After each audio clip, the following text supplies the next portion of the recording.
Third time's a charm if you're superstitious. Here we go, guys. Mastodon and a bunch of other bands. Right now, though, we're doing Epica-The Quantum Enigma as soon as Soraya gets her headphones on. I really don't know if there's a reason to put them on. And is any sound going to happen? Let's go. Hopefully. Let's see. Oh! Hey!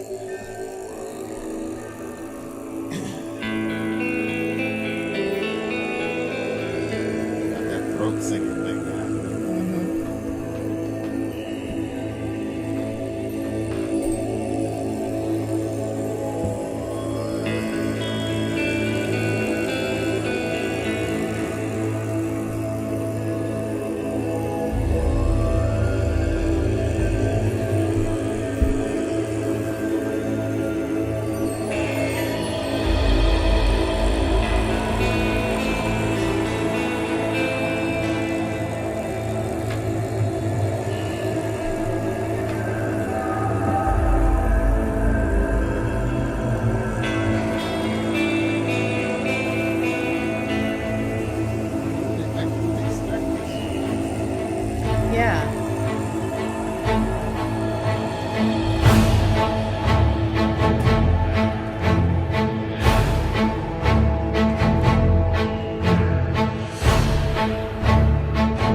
Wow.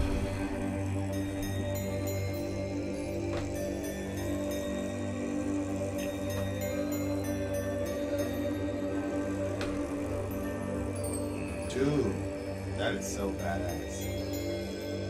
I'm looking at our banner on our page. That is such an amazing banner. Holy Amy shit. Lee Forever made it. Give me a screenshot of that. I want to show people that. That's so amazing. Amy Lee is such a fucking gangster, I swear to God. Alrighty, dear listeners, that was Epica. That was song number 1 in our DJ stream. There is a lot of ground to cover here, and some of you guys don't know this.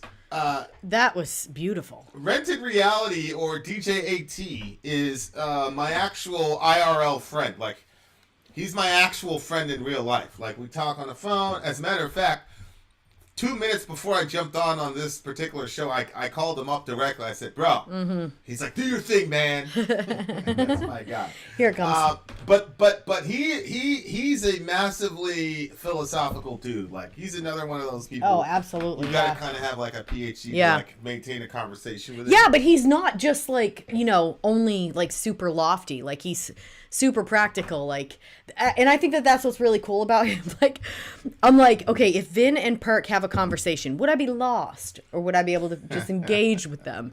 But AT is cool because he talks like real deep, and I like the stuff that you guys talk about, but he also like enjoys hiking and getting out in nature, and so there's like a real, like there's a real practical side. I believe he's single as well, ladies.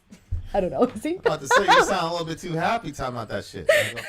Why do you care if he's single? What the fuck is your problem? Well, I'm making an announcement for him. A public announcement. AT, you can never come over again, bitch.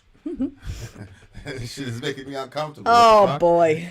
Oh, boy. Also, shout out to Davey. Yes, shout out to big homie Davey. Gang, gang, gang. Davey in the sky. Gang, gang, gang.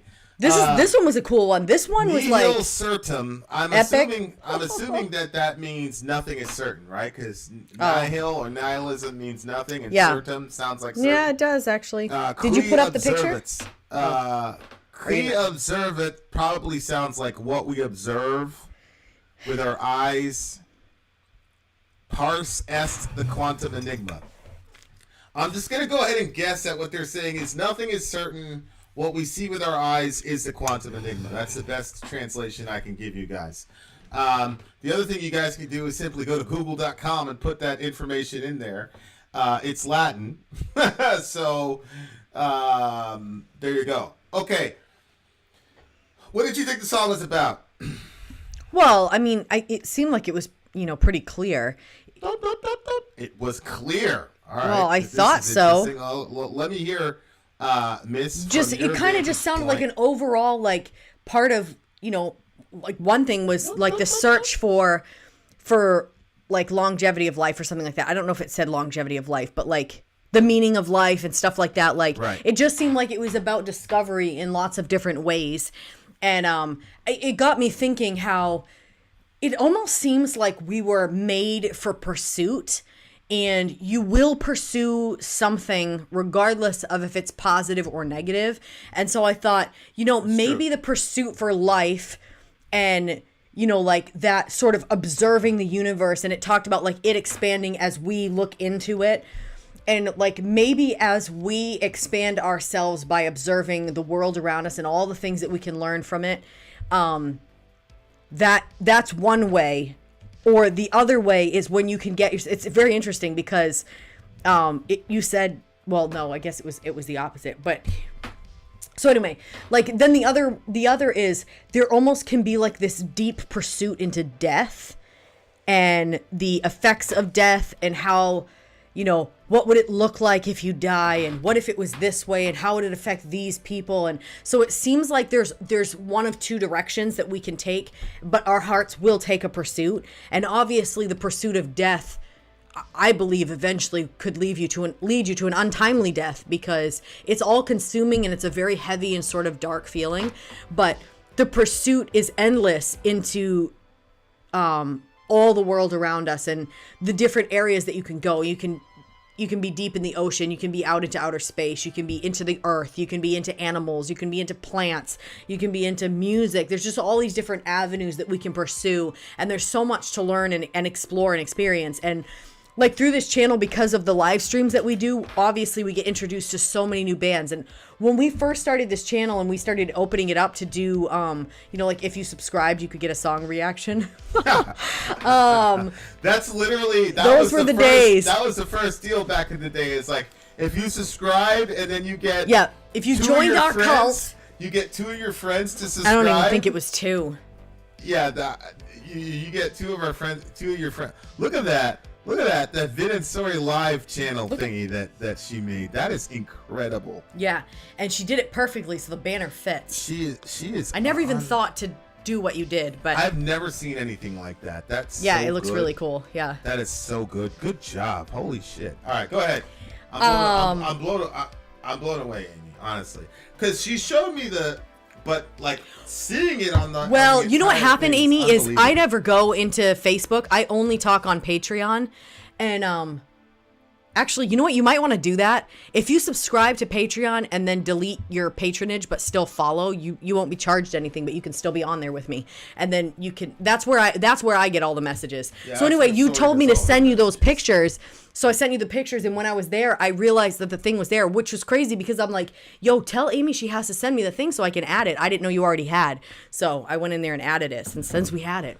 So I'm talking about the pursuit like that. Like, so you there's different whatever. And so that to me was kind of like this. It sounds to me like they decided to pursue all the life that life has to offer. And the way that even in the way that they delivered their music was very Epica, the band. Yeah, Epica themselves. So yeah. we got a little meta for you. Yeah. I think it's talking about the human beings in our quest toward ascertaining the meaning of life, because it's right in there. They literally talked about finding the meaning of life. That's the part I was trying to say. Yeah. Then I couldn't remember exactly how they said. Right there. Yeah. Is our source to find again the meaning of life. All that we desire. Yeah. Yeah. We'll ignite the fire that burns under the rain. All that we desire is to find our source again, the meaning of life. Which, obviously, from our vantage point, it is impossible to ascertain the meaning of life without God. Mm-hmm. I'll go this far. It is impossible to even ascertain meaning, period, without God. Because meaning requires some sort of intention. That's what you're saying. When you're saying, what do you mean by that? What you're saying is, what is your intention in using those words? Yeah. If you say, I didn't mean to hurt you, you're saying it wasn't my intention. So the very concept of meaning, when you say, I lived a meaningful life, people saying that, like, what does that mean? What you're saying is ultimately that you were here for a specific intention or purpose, and that you lived a life full of intention and purpose. But the meaning cannot come from you. Mm-hmm. Like, this is one of the major issues that people have to understand. You cannot create your own meaning and have it be significant in any objective way. In other words, a hammer can't say, I'm a car. Mm-hmm. You can only derive meaning from an external source. That's the only way you can derive meaning. So, characters in a story can't create their own meaning. The characters in a story derive meaning from the author. True. So for me, it's a fool's errand, and they didn't say anything about God either way in this particular song. But to me, it's going to be a lifelong fool's errand to ascertain any sort of objective or real meaning without God. You're always going to run up into this ceiling. And some of the things that was so interesting in this particular song to me were all the shadows and illusions we tend to believe are created of our own deceiving mind. If we can't let go and keep chasing satisfying needs, we will not get how to forget our sapience, which is really interesting. We will not get how to forget our sapience. So, we're Homo sapiens. Yeah. And sapien means wise, I think. Oh, okay. So, and it's one of the things that separates us from the animal kingdom, especially in a secular context, is that we're apes, but we're wise apes. Like we have mental, cognitive understandings that other apes don't, and so that's one of the things that separates us. Hence, we're our sapience, right? And it's it's the thing about us that separates us from the animal kingdom is our sapience from a secular perspective. Obviously, from our perspective, sapience is an aspect of the thing that separates us from the animal kingdom, namely being in the image of God. Yes. So our sapience flows from the imago Dei, whereas if you don't have the image of God as your grounding presupposition, you're just going to say, by some accident of evolution, we became the only sapient mammals on the planet, etc., etc. But again, that's great. But if the base principle of the universe is purposeless, meaningless indifference, right, or blind, pitiless indifference, that was a Dawkins quote. But if the base principle in the universe is randomness, chaos, then there's literally no way for you to ground any sort of objective meaning. All meaning that you would create from that has to be a fiction. It's literally, and I mean fiction in the most literal way possible, meaning it is a story that you tell yourself that you invented out of whole cloth. People say, well, we can assign meaning to ourselves. You can, and it'll be a complete fiction. It's not the same as saying, well, your story in Christianity is a fiction. No, my story is a truth claim. It could be true or false.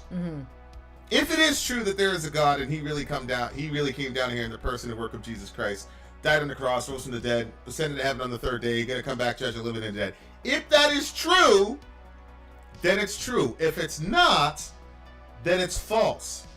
Right? That's not the same as a fiction. A fiction is a complete story that you just completely made up. Yeah. So if you want to assign meaning for yourself in a universe that began with nothing but chaos, disorder, with no purpose, meaning, or intention behind it, and then you come up later on and create meaning for yourself, great, because I don't want you to jump off a bridge. But that meaning you're assigning to yourself is a complete fiction, and everybody has to play along with it. It's just, look, it's not a criticism. It's just, that's just a fact. Right, and so I don't agree with Islam, but I don't believe that Islam's presupposition are fictitious. I just think they're factually incorrect. There's a difference between fiction and a claim being proven incorrect. Yeah, it's interesting because like we literally pour meaning into everything, and the most unwell. This is maybe a little bit risky to say. The most unwell amongst us are the people that have no meaning in anything. Like, if you pull the group of people that has everything is meaningless, they're the most unhappy and unwell.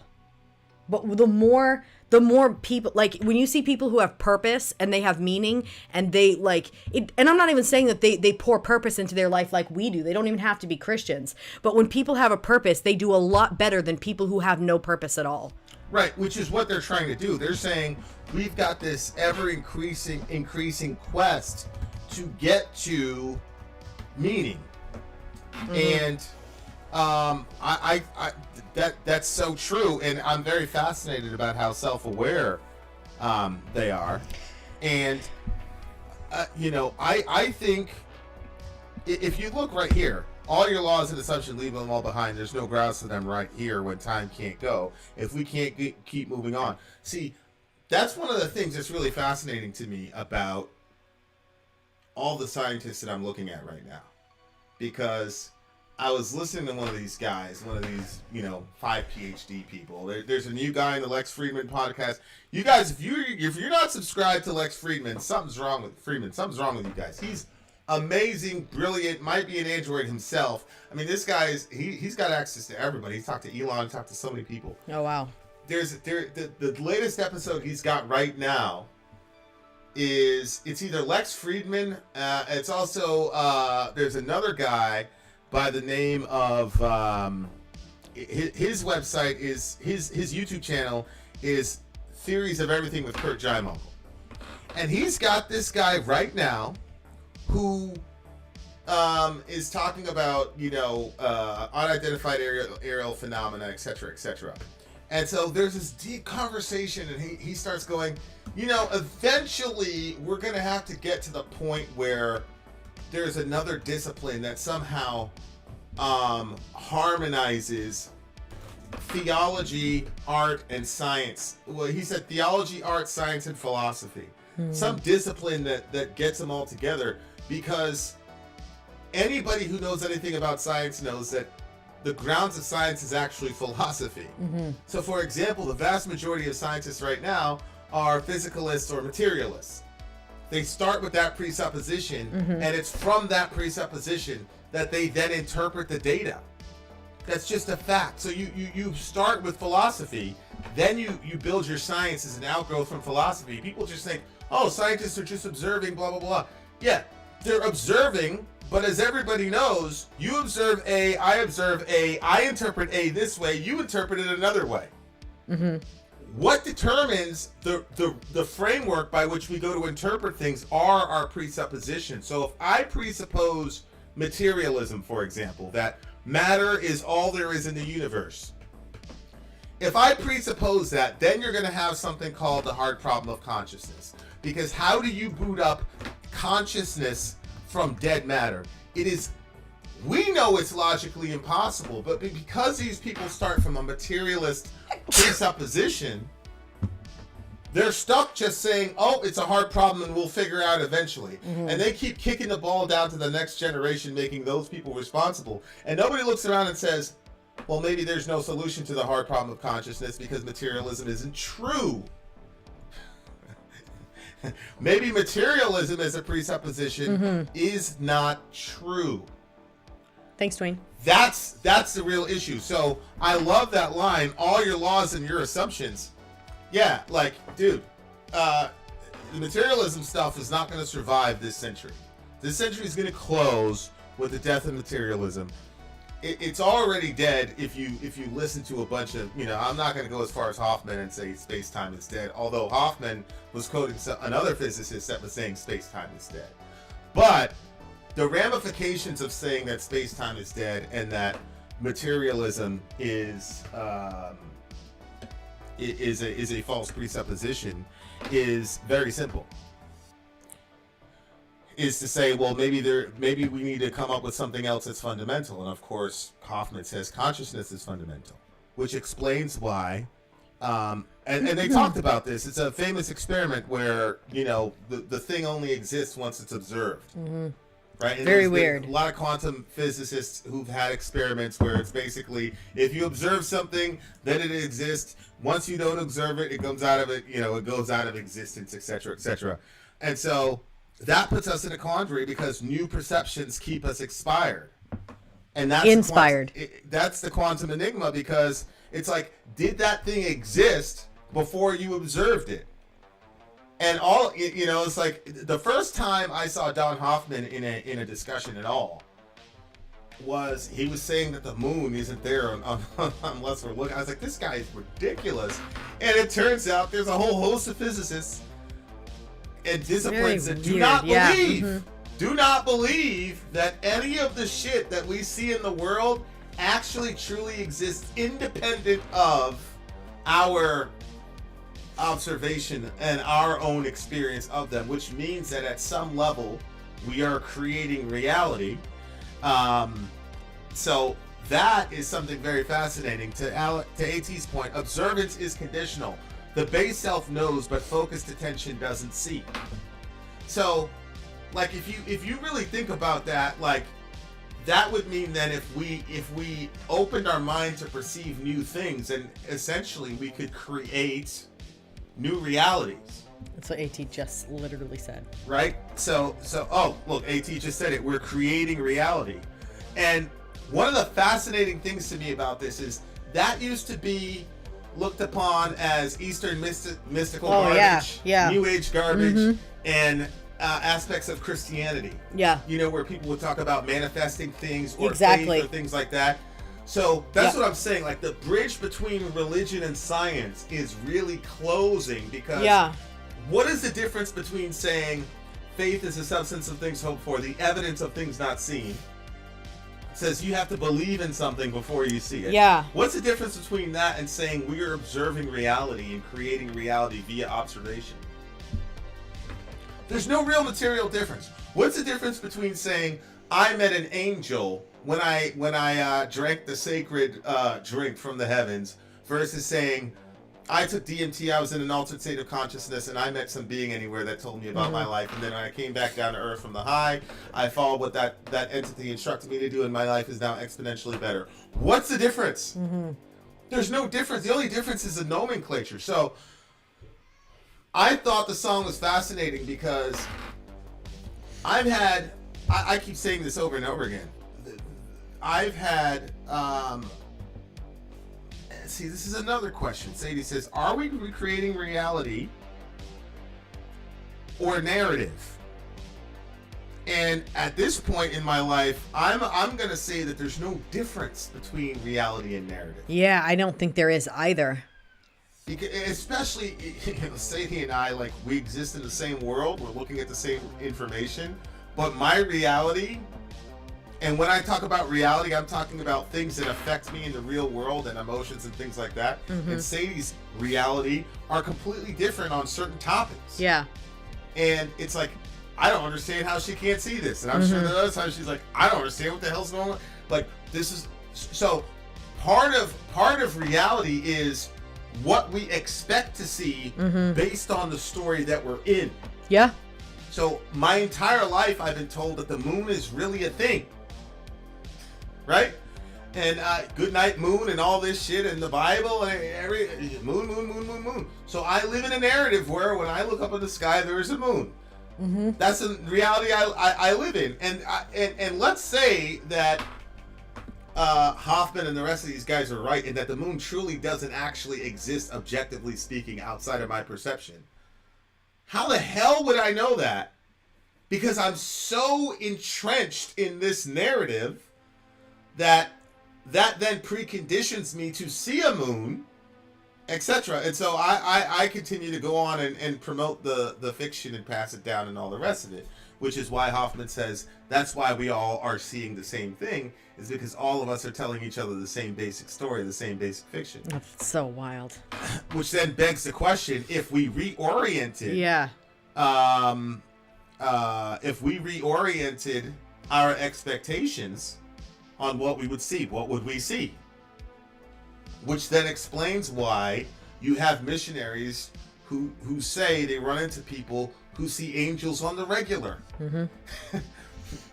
who see all these different entities on the regular. Yeah. Why? Because they live in a different story that preconditions them to see a certain thing. It's the same thing. It also explains the UFO phenomena. You know, this is a little bit nuanced, but I've asked the question, how come in the 50s the UFOs basically looked like little flying spinning saucers, plates, literal flying saucers that seemed like futuristic for the 50s, but then when we look at them now, they're very sleek and they all look like stealth bombers. One way to look at it is to say that's because these are government, crafts or whatever that they're experimenting in.